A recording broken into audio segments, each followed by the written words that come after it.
era todo frugal, y eso también es lo que ha logrado el presidente Luis Abinader. Yo he recorrido 79 países, yo he recorrido América Latina completa a lo largo de mi carrera, y en los últimos viajes de los últimos 5 años, frecuentemente me preguntan, ¿cómo es que República Dominicana ha logrado mantener crecimiento y al mismo tiempo paz social? ¿Cuál es la fórmula Abinader? ¿Cuál es el milagro dominicano? Y la respuesta que suelo dar es que realmente no hay que inventar la rueda. El mismo presidente Luis Abinader lo ha compartido, es decir, ser abierto para la inversión, pero al mismo tiempo también compartir eso con la población. Bueno, tal y como habíamos anunciado al inicio del programa, esta mañana nos complace recibir al licenciado Yaxtel Román. Él es abogado, experto en relaciones internacionales, además de diplomático. Buenos días, Yaxtel, un placer que esté con nosotros ya finalizando este 2025. Contento de estar aquí nuevamente, un año que culmina, tal como estuvimos en el 2024 rumbo al 25, en el 2023 rumbo al 24. Espero que en el 26 rumbo al 27 estemos aquí nuevamente. Así mismo es, Dios mediante. Yaxtel, había muchas expectativas de este año 2025. Claro. Primero, ya a final del año pasado, ya a esta altura ya se había escogido Donald Trump como candidato, como presidente de los Estados Unidos. Pero en el caso de América Latina estaban las expectativas cifradas en qué iba a pasar en Ecuador, en Bolivia, en Chile y en Honduras, y las elecciones legislativas en Argentina. ¿Qué ha pasado y el impacto que esto tendrá, si se quiere, para dónde cogieron y el impacto que tendrá de aquí en adelante? ¿Si habrá diferencias? Sí, claro. 2024 había sido el año más electoralmente activo que la humanidad había conocido. O sea, ¿cuántas elecciones? 85, eso a nivel global. A nivel mundial. En sistemas competitivos, democráticos o por lo menos relativamente abiertos. En América Latina, el año pasado, eso vio, por ejemplo, elecciones presidenciales en El Salvador, vio elecciones presidenciales en República Dominicana, en Panamá, en México, por citar algunas. Sí. Rumbo a 2025 teníamos ya lo que era la continuación de ese ciclo a nivel regional. Ya no global, pero sí por lo menos dentro de América Latina. Y tuvimos primero la culminación del proceso en Ecuador, que como sabemos, en 2021 había sido electo el presidente Guillermo Lasso para 4 años, pero por razones que ahora mismo no viene al caso profundizar, se celebraron elecciones extraordinarias en 2023, que eran solamente para 2 años, y ahora nuevamente se presenta para un periodo ya sí de 4 años Daniel Noboa, quien gana la elección. Derrota formalmente al correísmo, que retrocede en votos por primera vez dentro de las últimas 3 competencias. Ya en el caso de Bolivia también hubo un cambio notable, y es que por primera vez en 20 años el candidato a vencer no era postulado ni había sido desprendido del movimiento al socialismo que lideró Evo Morales y que también había liderado Luis Arce. Y ahora ese segmento quedó aniquilado. Ganó el presidente Rodrigo Paz Pereira, quien pasó a segunda vuelta contra otro candidato opositor que era Jorge Tuto Quiroga. En el caso de Argentina, elecciones legislativas que mencionamos, si bien durante un momento hubo dudas en torno a la sostenibilidad de La Libertad Avanza, la coalición que sostiene a Javier Milei, logró pues una votación contundente frente al peronismo. Si hablamos, por ejemplo, de las elecciones en Chile, todo apuntaba, y desde luego así se concretó, que iba a ganar la oposición, y si bien a lo largo de la campaña hubo diversas mediciones, el más consistente había sido José Antonio Kast, que en su tercera candidatura, ya que había sacado 8% en el 2017, había pasado a segunda vuelta en 2021 y logró 44%. Por ahora él logró más de 7 millones de votos con relación a cerca de un 60% de la votación y una participación de 88% del padrón electoral de Chile para convertirse en el presidente más votado en la historia de ese país. Y en el caso de Honduras se siguen contando los votos de manera cuestionable porque llevan ya más de 3 semanas. Hemos visto varios llamados de parte de la Organización de Estados Americanos para que culmine el conteo, pero ahí también el oficialismo perdió la elección, similar a lo que era el caso de Bolivia, similar a lo que era el caso de Chile, quedó tercer lugar. En este instante, mientras estamos aquí en vivo, no está claro quién ha ganado la elección hondureña, pero sí está claro quién perdió, que fue el gobierno de izquierda del Partido Libertad y Refundación. Entonces, Es por eso que muchos analistas, que muchos cientistas políticos han definido el 2025 como una especie de viraje hacia la mayoría cultural política de la derecha, o el centro hacia la derecha. Exactamente. Hemos visto, como dicen los analistas, que que se va doblando hacia la derecha, que América Latina gira hacia la derecha. Pero una cosa, Yaxel, es ganar una elección y otra cosa distinta es gobernar. Claro. Y cuando hay polarización y hay, a veces cuando están las simpatías divididas, al presidente que resulte ganador o la presidenta le resulta un tanto difícil gobernar y aplicar lo que en teoría quiere aplicar. Sí. ¿Cuáles son las expectativas y las diferencias que pudiéramos ver con este viraje y las posibilidades de que puedan hacer ese cambio por las razones anteriormente expuestas? Es una muy buena pregunta porque desde luego dentro de la misma derecha en otras ocasiones han tenido ciclos que les ha permitido pues un mapa más azul. Me río un poquito porque si bien en República Dominicana el color tradicionalmente ligado a la derecha es el color rojo, pero a nivel global casi siempre es el azul. El azul. Estados Unidos es una excepción donde el Partido Republicano reivindica el color rojo. Pero en varias ocasiones habían logrado ganar elecciones, no así la implementación de su agenda programática. Hay diversas razones por las que eso puede pasar. Una de ellas es la dispersión legislativa. Sí. Hay países que, por ejemplo, tienen un sistema de 2 o 3 organizaciones que integran el órgano legislativo y eso hace relativamente fácil las negociaciones para la implementación de las políticas. Hay otros países que después ven hasta 20, 25 partidos que no necesariamente siguen todos una línea ideológica y eso obliga al gobierno a tener que negociar con tantas fuerzas que cuando llega a darse cuenta, pues ya ha pasado más de la mitad del gobierno y eso entra ya en la etapa proselitista. Ahora, también hay países donde existe una mayoría legislativa, no obstante, no hay una mayoría cultural para la aplicación de sus reformas y entonces tienen que irlas posponiendo en aras de evitar ciertos estallidos. En el caso argentino, muchos entendían que por la tradición clientelista, populista que tanto ha vivido ese país, el que más recesiones ha tenido en el mundo, con una economía comparable, el que ha pasado pues la mayor cantidad de crisis de deuda por este barril con un fondo, pero que actuaban como que no tenía fondo, pues que entonces el presidente Milei no tendría forma de hacer ningún ajuste y que estaría condenado a lo que otros gobiernos habían visto, que era un gradualismo que se terminaba convirtiendo en inmovilismo. No obstante, el presidente Milei, principalmente en torno a lo que es la lucha contra la inflación, pues sí logró aplicar medidas muy duras que bajaron la inflación de 200% anual a alrededor de 20% anual. Eso sigue siendo gigantesco. Si en República Dominicana fuera... Estamos en 4 y pico. Claro. Imagínense un 20. Pero hay que ver tendencias. Hay que ver tendencias, obviamente. Porque aquí en República Dominicana, si tuviéramos 20%, este programa no lo pudiéramos estar grabando ahora porque estaría prendido un fuego el estudio alrededor. O sea, sí. Estoy hablando de hipérbole, pero eso es gigante. Okay. Pero sí ha aplicado sus reformas. En el caso de Chile, por ejemplo, el presidente José Antonio Kast, electo, quien tomará posesión el próximo 11 de marzo, tiene su propia coalición, que es del Partido Republicano, junto con, en menor medida, el Partido Nacional Libertario y el Partido Social Cristiano, pero también tiene la coalición de la centro-derecha tradicional, que son los partidos Renovación Nacional, Unión Demócrata Independiente, que le da por lo menos una pluralidad.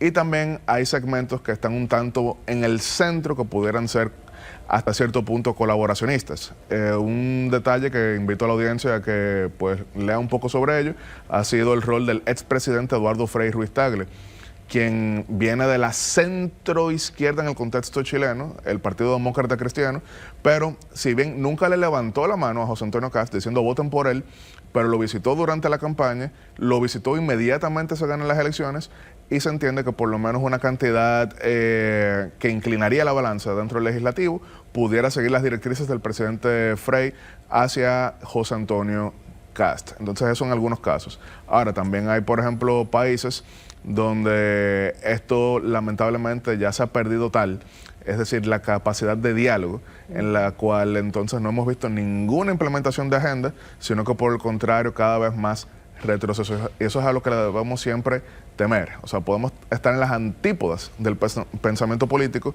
pero una cosa es, Jacqueline piensa esto, Yatzel piensa esto otro, pero en teoría estamos todos aspirando al bien del país, vamos a ver cómo encontramos un punto medio, y otra cosa es que Yatzel no le va a dar ni una copa de agua a Jacqueline para boicotear en todo momento su gobierno. Eso no parece que está pasando en muchos de estos países y por el contrario, tenemos que reconocer que una cosa es lo electoral, como usted bien mencionó.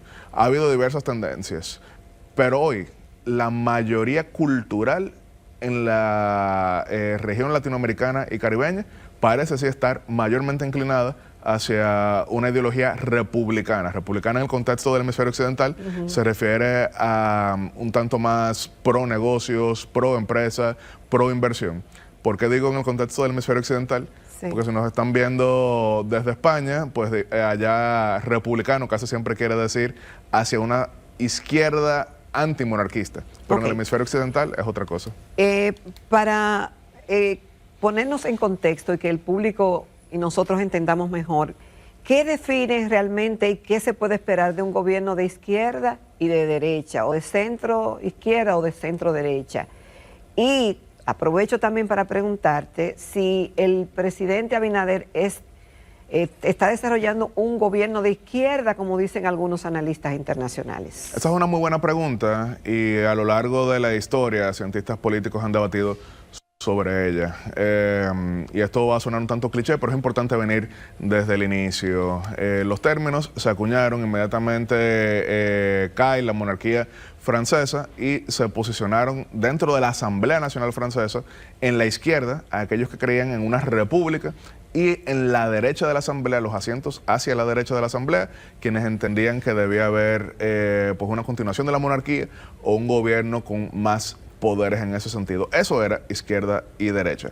Ahora, cuando a lo largo del siglo XIX comenzamos a ver figuras como el caso de Karl Marx, quien definió el conservadurismo como el capitalismo, entonces se comenzó a entender que derecha se refería principalmente a estos gobiernos enfocados en inversión, e izquierda, acuñado por Marx, se refería a gobiernos que tenían pues una tendencia más hacia la colectivización de los medios de producción.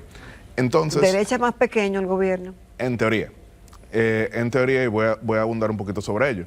Ya conforme avanzaba el siglo XIX, comenzamos a ver pues una participación más directa de la Iglesia Católica, que a través de su encíclica Rerum Novarum, publicada por León XIII, entonces ahí nace la doctrina social de la Iglesia, la economía social de mercado, que era una especie de alternativa, es decir, ni tan liberal que no reconozca los movimientos sociales, pero ni tan social que desconozca la propiedad. Si pareciera que no hay, bueno, y no contesté todavía lo de Abinader. ¿Es Abinader un presidente de izquierda, como dicen algunos? ¿Es de centro derecha?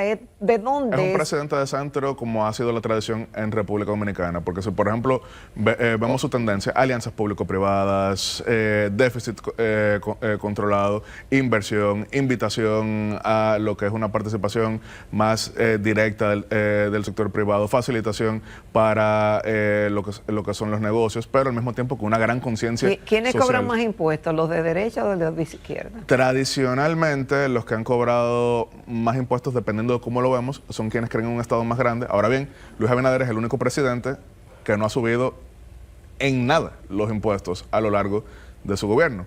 Porque en el caso del doctor Joaquín Balaguer, en el 91, cuando hace la reforma, si bien la carga absoluta disminuyó, pero eliminó todas las exenciones. En el caso de Luis Abinader, la carga de impuestos está exactamente igual en 2025 como lo estaba pero en 2020. Pero ¿y la ampliación de la nómina y la baja de la inversión, cómo lo califica entonces? Eso sigue una tendencia que en República Dominicana hemos visto desde el año 2004 más que todo, y de nuevo, por eso es que a veces se confunden algunas publicaciones. Sí. Porque, por ejemplo, hemos visto medios como es el caso de Derecha Diario de Argentina, quien pone la foto del presidente Luis Abinader dentro de los gobernantes de derecha que han ganado elecciones del 2020 en adelante. Pero hemos visto, por ejemplo, la agencia EFE, que lo pone como los gobernantes de izquierda. Sí. Pero también hemos visto otro que sencillamente no le ponen ningún color. Pero, de nuevo, esa es una tradición dominicana y es parte del éxito que hemos tenido. Porque en nuestro país, si vemos, por ejemplo, el presidente Balaguer, que hacía referencia a él, reforma agraria. Es decir, expropió a latifundistas para repartir la tierra entre pobres. Si vemos también, por ejemplo... izquierda. Es de izquierda, incluso fue apoyado por el Partido Comunista Dominicano en ese momento. Si vemos también, por ejemplo, la política de vivienda. Si ahora mismo recorremos el país, el territorio nacional completo de República Dominicana, a alguien encontraremos que dirá, bueno, este apartamento me lo dio Balaguer. Me lo dio Balaguer, es Al cierto. mismo tiempo que combatía, por ejemplo, el auge de la deuda, la disminuyó, era todo frugal. Y eso también es lo que ha logrado el presidente Luis Abinader. Yo he recorrido 79 países. Yo he recorrido América Latina completa a lo largo de mi carrera. Y en los últimos viajes, de los últimos 5 años, frecuentemente me preguntan, ¿cómo es que República Dominicana ha logrado mantener crecimiento y al mismo tiempo paz social? ¿Cuál es la fórmula Abinader? ¿Cuál es el milagro dominicano? Y la respuesta que suelo dar es que realmente no hay que inventar la rueda. El mismo presidente Luis Abinader lo ha compartido. Es decir, ser abierto para la inversión, pero al mismo tiempo también compartir eso con la población. ¿Y cómo se ha compartido con la población? Por ejemplo, y es un gran sacrificio, que en mi caso, que tengo formación republicana, quizá ideológicamente no me inclino a ello, pero lo he entendido, que es el caso de los subsidios al combustible. Porque si la audiencia escribe ahora mismo protestas por combustible, va a encontrar que en Ecuador hubo estallido cuando quisieron disminuirlo, que en Panamá también hubo estallido cuando quisieron disminuirlo, que país por país eso había significado estallidos, pero en el caso de República Dominicana estamos hablando de 200 millones de pesos prácticamente semanales que se dedican a esto. ¿Para qué? Para disminuir la inflación y para que le quede más dinero a ustedes. Sí, pero como quiera, ese dato no satisface a todos. Algunos dicen que se subsidia también a los que tienen un Lamborghini, a los que tienen un Ferrari, con un sacrificio que es de todos. Entonces, la fórmula perfecta en definitiva que no existe. No existe. Pero sí las tendencias y después las reflexiones y las comparaciones de lo que se ha hecho a través de los años. Con tu permiso, Yaxel, vamos a hacer un corte y en breve regresamos porque esto se pone todavía más bueno con otras preguntas. Continuamos en Telematutino 11. Esta mañana estamos conversando con el licenciado Yaxel Román, abogado y experto en relaciones internacionales. Yaxel, en Chile vimos una grandiosa participación, es decir, del padrón electoral sobre el 80%. En la República Dominicana eso ha venido decreciendo, pero yo recuerdo que hubo elecciones donde se logró una participación de un 87% de la población inscrita. ¿Qué hace que la gente quiera votar o no quiera votar? ¿Y qué se puede esperar en el 2026? No sé, dicen que los acontecimientos mundiales inciden localmente, pero ¿hay algunas señales de que el 26 será distinto y con estas elecciones se habrá un rumbo diferente y se puede esperar cosas diferentes de bienestar para la población? Es una muy buena pregunta la que usted hace, es una a la cual yo le dedico bastante tiempo de análisis. En el caso de República Dominicana, como usted bien menciona, del 94 hasta prácticamente 2008, el promedio de participación era superior al 80%. ¿Por qué? Sabemos que previo al 94, nuestro país tenía el registro electoral y también tenía la cédula. De hecho, dentro de lo que era la Secretaría de Interior y Policía, había una dirección de cédula, porque este no era un documento electoral, estaba el cartoncito. Del 94 en adelante pasamos a tener la cédula de identidad y electoral, que quiere decir empadronamiento automático y participación debatiblemente voluntaria. ¿Por qué digo debatiblemente voluntaria? Sabemos que la Constitución de 1966 establecía que República Dominicana tenía voto obligatorio, pero no había mecanismos de sanción. Nunca fue debatido el incluir sanción alguna porque como votaban más del 80% o más del 75%, se entendía que ya eso estaba de más. Ahora bien, eso comenzó a disminuir levemente, pero como quiera, seguimos siendo el país sin voto obligatorio de mayor participación en América Latina hasta el año 2016, que pasamos a ser superados por Panamá, pero en el año 2016 votó 70% del padrón. Ahora, en 2020, año de pandemia, vemos una caída estrepitosa hasta un 55% de participación. Estoy hablando de elecciones las generales, pues las municipales suelen tener una participación incluso menor. Muchos se apresuraron a decir que eso era únicamente por la pandemia, pero en 2024 se mantuvo más o menos igual, hace 54%. ¿Cuál puede estar siendo la causa y cómo esto pues, se relaciona con lo que vimos en Chile? Bueno, yo tengo una teoría. ¿Cuál es tu teoría? Hay varias, pero una de ellas es, previo a 2020, el calendario electoral era muy claro. Por ejemplo, en 2016, el mismo día de la elección presidencial, se eligieron alcaldes y se eligió legislativo. En 2012 era solamente presidencial, en 2006 era solamente legislativa y municipal. Pero tras la ley de partidos políticos y nueva ley electoral, por ejemplo, en 2019 tuvimos primarias en octubre del 2019, simultáneas, con millones de personas que participaron. En febrero íbamos a tener la elección municipal, que no se dio ese día, sabemos que se tuvo que posponer hasta marzo por el fallo del sistema, pero después entonces elecciones en marzo. Después entonces elecciones que iban a ser en mayo, pero se terminaron haciendo en julio. Ese calendario electoral de tantas convocatorias creo que ha terminado desincentivando. ¿Y por qué desincentivando? Porque no podemos ver solamente la abstención a nivel nacional, tenemos que verla en algunas demarcaciones. El caso de Santiago de los Caballeros, esa es la demarcación con mayor abstención en el país entero en ese tamaño. En Santiago, por ejemplo, para la alcaldía solamente votan un 33-34% del padrón.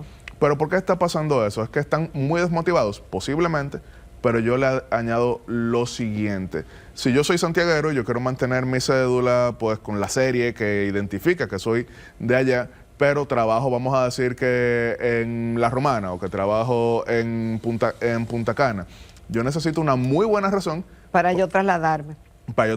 Si las elecciones eran un solo día, entonces posiblemente yo lo hacía, pero entonces yo voy a ir a votar en octubre, en febrero, en mayo y si hay segunda vuelta también en junio. ¿Voy a ir 4 veces? Sí. No. Ahora, ¿por qué lo relaciono con Chile? Chile está viendo esa tendencia. En Chile solamente votaba 49% del padrón, pero entonces ellos pasaron ahora a tener votación obligatoria y eso también obligó a que muchas personas que están empadronadas en lugares donde ya realmente no vivían, tuvieran que entonces sí hacerlo donde efectivamente habitan. Ok. Yo sé que son muchas preguntas, Yaxel, pero no tenemos tantísimo tiempo como para abordar. Pero, ¿qué rol juegan los temas de seguridad y los temas de inmigración a la hora de seleccionar a un presidente en estos momentos? País por país se han ido convirtiendo en los principales temas de debate. Ahora también, eso es engañoso porque entonces hemos visto que como candidato A en país Y gana una de las elecciones con un discurso de mano dura, entonces candidato B en país F quiere replicarlo, pero en ese país no está pasando exactamente lo mismo. En el caso, por ejemplo, de Chile, José Antonio Kast, después de toda la violencia que se vio del 2019 en adelante por estas protestas, quema de iglesias y después también el fracaso del proceso constituyente en 2021, su posicionamiento como candidato de mano dura significó pues un triunfo para José Antonio Kast en Chile. En el caso también, por ejemplo, de Costa Rica, que ahora hay elecciones en febrero, primera vuelta, que pudieran definirse. En primera vuelta es el país que ha visto el mayor deterioro en Centroamérica de seguridad. Pasaron de tener 3 muertes violentas por cada 100.000 a 18 y en algunas métricas hasta 20 por cada 100.000, entonces ahí el discurso de mano dura tiene mucho peso. En el caso de República Dominicana, si bien el tema migratorio y el tema de seguridad efectivamente salen en las encuestas, pero pasa algo, no hay una diferencia gigantesca en el abordaje hacia esos temas entre los candidatos. Entonces, por ejemplo, si hay 3 candidatos en República Dominicana y los 3 están hablando desde la misma perspectiva en el tema migratorio, probablemente el votante no se va a inclinar de un lado a otro en ese contexto. Solamente en ocasiones muy específicas el tema nacionalista ha movido votos porque lograron presentar al otro candidato como que era el contrario a ellos, pero no hay esa gran diferencia. ¿Y la situación económica que estén viviendo los países, si tienen alguna influencia? Y quiero así no dejar de pasar el caso de Perú con buena situación económica actual, pero mira cómo quitaron a la presidenta. Entonces, el papel de la economía y lo que se espera para el 2026. Claro, en el caso económico vimos que eso fue el motivo por el cual cambió la tradición política argentina y terminó ganando Javier Milei con un discurso pues disruptivo, pero en un país con 200% de inflación. Porque si en República Dominicana yo me lanzo como candidato y digo que mi propuesta es cerrar el Banco Central, aquí que es una institución prestigiosa, que hemos tenido inflación controlada, posiblemente me van a caer tanto encima que me presentarán como un demente. Pero en Argentina, con inflación 200%, ese tipo de propuesta tiene sentido, así que efectivamente impacta. En el caso peruano, si bien la economía no ha sido el factor central, pero la inestabilidad política sí ha impactado. Perú ha tenido alrededor de 8 presidentes en los últimos 10 años. Y no solamente eso, Perú ha visto la casi totalidad de sus presidentes últimamente estar o enjuiciados o presos o se han quitado la vida ellos mismos. Entonces, incluso en ese caso, Perú, que tiene votación obligatoria, pero solamente vota 73% del padrón, ya hemos visto una creciente cantidad de personas que entienden que su voto no importa, que hay una dispersión tan grande de que, por ejemplo, cuando hacen encuestas aquí en República Dominicana, podemos criticar la tendencia a mentir que tienen en ocasiones los dominicanos cuando responden, pero por lo menos psicológicamente nos ilustra en el sentido de que si hoy hacemos una encuesta, vemos que 3, 4 candidatos pueden concentrar más del 80% de votos en intención en las encuestas y estamos a 3 años de la votación en República Dominicana. En Perú, las elecciones son en abril. Y invito a la audiencia que ahora mismo escriba Ipsos, encuesta, Perú y demás, y va a ver que el candidato que más marca en Perú marca 13% y el segundo lugar marca 7%, tercer lugar 6% y después de ahí 5, 4, 3, 2. Imagínate, y falta muy poco realmente. Pero ¿por qué? Porque ya en Perú, en el sistema político no se está viendo esa confianza. Ahora, en el tema económico, como la Constitución de 1993 le dio pues mayor autonomía al segmento económico, ya mucha gente entiende que la votación no es lo que va a definir sus vidas. Yaxel, en pocas palabras, ¿qué podemos esperar de los conflictos internacionales en el 2026? A mí no me gusta jugar al oráculo, no, pero en 2026 yo sí puedo decir lo que deseo, que es mayor estabilidad, mayor diálogo y una mayor tendencia hacia la paz. Eso va a ser siempre el deseo de cualquiera que se considere humanista, cualquiera que considere que la razón de ser de la cosa pública es llevar bienestar. Ese es el deseo. 2025 ha sido un año de realineación, ha sido un año de reacomodamiento y ha sido un año pues de reanálisis sobre las reglas a nivel internacional, y es en ese sentido donde República Dominicana pues levanta cierto orgullo, porque si vemos desde el punto de vista del tamaño de nuestro país, quizá no tenemos suficiente fuerza para mover el tablero, pero la credibilidad que hemos logrado como nación pues ha significado que podamos, como dicen en el boxeo, pegar por encima de nuestro peso. Y los temas de corrupción destapados recientemente y algunos que dicen que vienen por ahí, ¿eso no nos daña la imagen a nivel internacional? Esa pregunta tiene 2 respuestas, porque la primera de ellas es reconocer que han sido descubiertos, han sido perseguidos y estamos esperando las sanciones pues ya desde el punto de vista de los tribunales. No estoy hablando del Ministerio Público, que ha hecho su rol. Eso es algo que muestra una fortaleza de República Dominicana que previamente no tenía. Ahora, esa es la primera respuesta. La segunda es que si esto se generaliza tanto, sí pudiera llevar a algo más allá que pérdida de credibilidad al exterior, que sería pérdida de credibilidad a lo interno, y que entonces terminemos en algo tipo Perú, en que no confíen en el sistema. Ese es mi temor. Ahora bien, yo soy un optimista, y un optimista que se preocupa, piensa primero en todo lo peor que pueda pasar, y después en todo lo mejor que se pueda hacer para que eso no pase. Así es, bueno, sirvió como una especie de bálsamo, como algo bonito, la elección de María Corina como Premio Nobel de la Paz. Yo creo que tenemos algunas imágenes que compartir, que eso realmente nos dio como un alivio y nos hizo sentir muy felices en este final del 2025. La situación de Venezuela y de María Corina Machado.